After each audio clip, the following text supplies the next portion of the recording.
ഇന്ത്യയിലൂടെ കടന്നുപോകുന്ന പ്രധാന ഭൂമിശാസ്ത്ര രേഖയാണ് ഉത്തരായന രേഖ അഥവാ ട്രോപ്പിക് ഓഫ് ക്യാൻസർ. ഇന്ത്യയിലെ 8 സംസ്ഥാനങ്ങളിലൂടെ കടന്നുപോകുന്നു. Gujarat, Rajasthan, Madhya Pradesh, Chhattisgarh, Jharkhand, west Bengal, Tripura, Mizoram.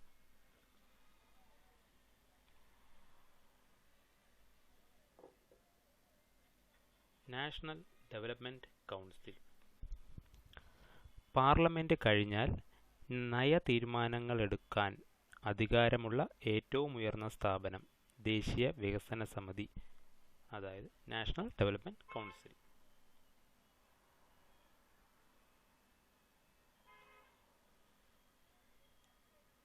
M Visvesvaraya Indian ആസൂത്രണത്തിൻ്റെ പിതാവ് എന്നറിയപ്പെടുന്നു. പ്ലാൻഡ് ഇക്കണോമി ഫോർ ഇന്ത്യ ഇദ്ദേഹത്തിൻ്റെ പുസ്തകമാണ്.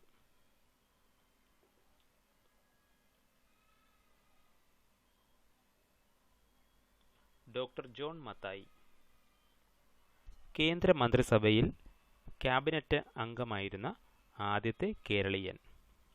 ഒന്നാമത്തെ നെഹ്റു മന്ത്രിസഭയിൽ ധനകാര്യ വകുപ്പാണ് ഇദ്ദേഹം കൈകാര്യം ചെയ്തിരുന്നത്.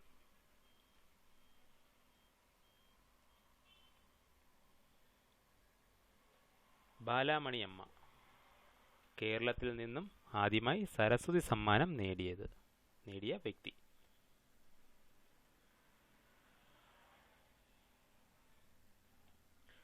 മോക്സ് സ്കെയിൽ പദാർത്ഥങ്ങളുടെ കാഠിന്യം അളക്കുവാൻ ഉപയോഗിക്കുന്നു.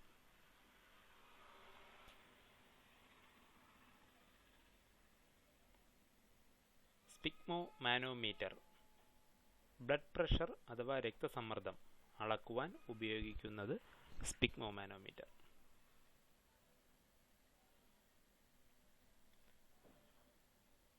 സരോജിനി നായിഡു കോൺഗ്രസിൻ്റെ പ്രസിഡന്റായ ആദ്യ ഇന്ത്യൻ വനിത. ഇന്ത്യയുടെ വാനമ്പാടി എന്നും അറിയപ്പെട്ടു.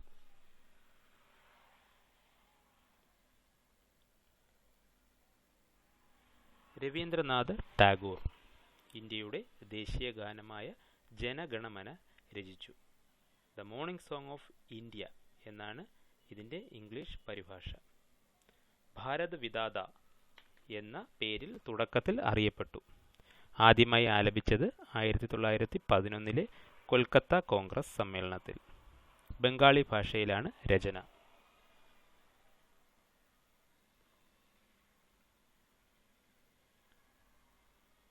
ഇന്ത്യയിലെ ആദ്യ ദിനപത്രം ബംഗാൾ ഗസറ്റ് തുടങ്ങിയത് 1780 ജനുവരി 29.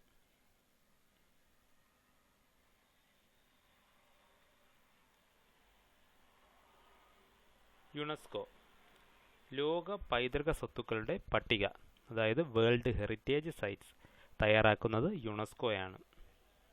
1946 നിലവിൽ വന്ന യുനെസ്കോയുടെ ആസ്ഥാനം പാരീസാണ്.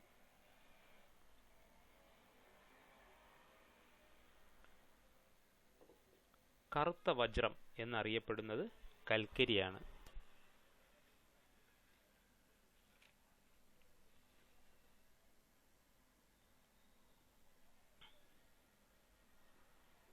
ഏഷ്യയുടെ പ്രകാശം എന്നറിയപ്പെടുന്നത് അല്ലെങ്കിൽ എന്ന് വിളിക്കപ്പെടുന്നത് ശ്രീ ബുദ്ധനെയാണ്. എഡ്വിൻ അർണോൾഡാണ് ഇങ്ങനെ വിശേഷിപ്പിച്ചത്.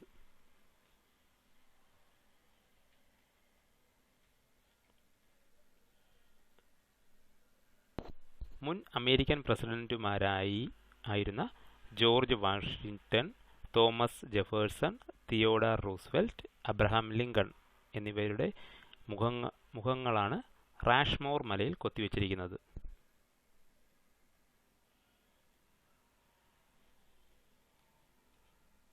പിംഗലി വെങ്കയ്യ ഇദ്ദേഹമാണ് നമ്മുടെ ദേശീയ പതാക ഡിസൈൻ ചെയ്ത വ്യക്തി.